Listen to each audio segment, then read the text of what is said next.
Hey guys, I'm John Barklow, and today I want to talk to you about backcountry hygiene.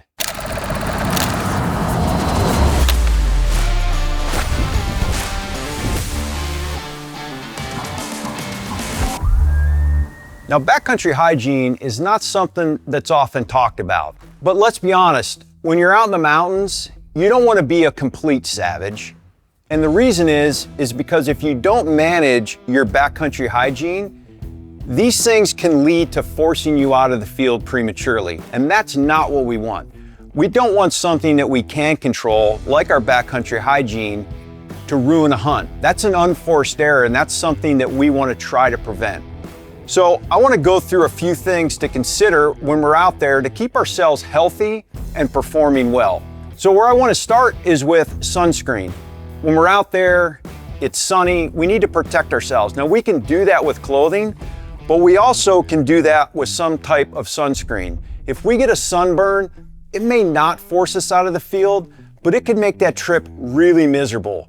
And maybe when you should be sitting on that glassy knob looking for that mule deer, you're gonna cower in the shade because you've already burned yourself on day one, and the rest of the trip is gonna be really miserable. Now, another thing that you wanna keep track of right away is your feet. You wanna manage blisters and hot spots right away. You don't want a hot spot to turn into a blister if you can. And so something like Leukotape or super glue or Dermabond or some of these bandages are really going to help you limit those hot spots and limit hot spots from turning into blisters. Because again, if you have a painful blister, yeah, you might gut it out and stay out there, but you might not be as prone to want to hike up and look into the next basin or, make that stalk on that mule deer because it's a mile away and you just don't really feel like putting in that effort because your feet are hurting, and that's never fun. Now, speaking of feet, socks is a huge component of keeping your feet healthy. Now, I like to run one pair of socks on my feet and have another pair in reserve in my pack. And then every night I take these socks from my feet off. If I have a hot spot, anything foot-wise I need to manage, I want to dry my feet. Some people put antiperspirant on their feet if their feet sweat a lot. And then before I go to bed, I put the dry pair of socks on my feet, and the pair I took off I can put down in the bottom of my sleeping bag and dry, and then those socks go in my pack, and I rotate that.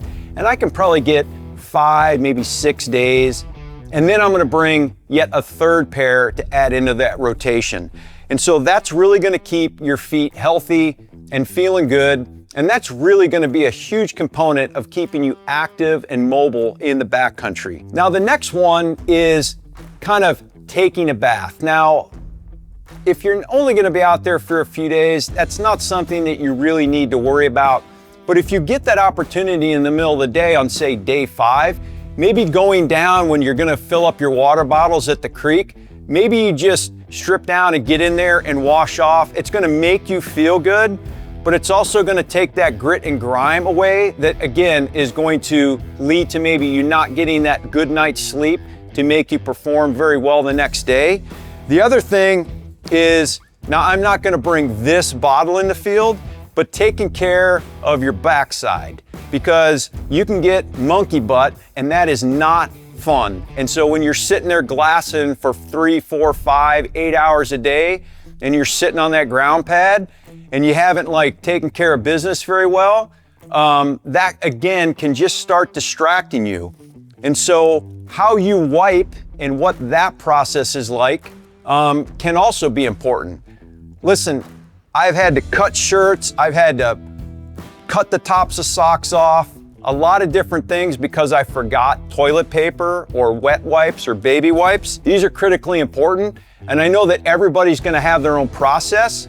I'm just saying you need to make sure you have a process. These things are gonna make life easier for you and more pleasant when you're in the backcountry and allow you to focus on why you're out there. Now, if you get a cut, if you get a scrape, if you get that bad blister that's really oozing, you want to make sure that you take care of any of those medical issues right away. You don't want to sit there and say, well, I've got a cut, I'm not gonna clean it, I'm not gonna worry about that, I'm not even gonna put a Band-Aid on it, and then a day or two later, you get an infection, and then that infection begins to force you out of the field.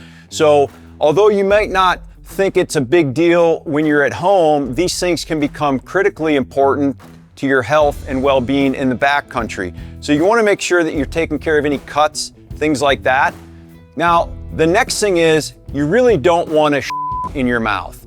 And so if you don't have a very good backcountry process to take care of nature's call, and all of a sudden I'm picking up my utensils, my cups, my spoons, I'm putting my hand in my mouth to feed myself, you can make yourself sick. And again, that is an unforced error and unacceptable in my opinion.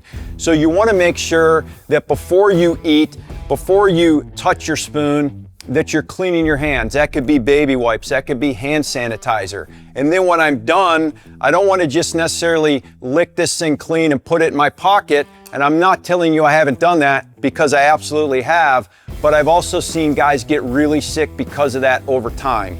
And so the last thing is brushing your teeth.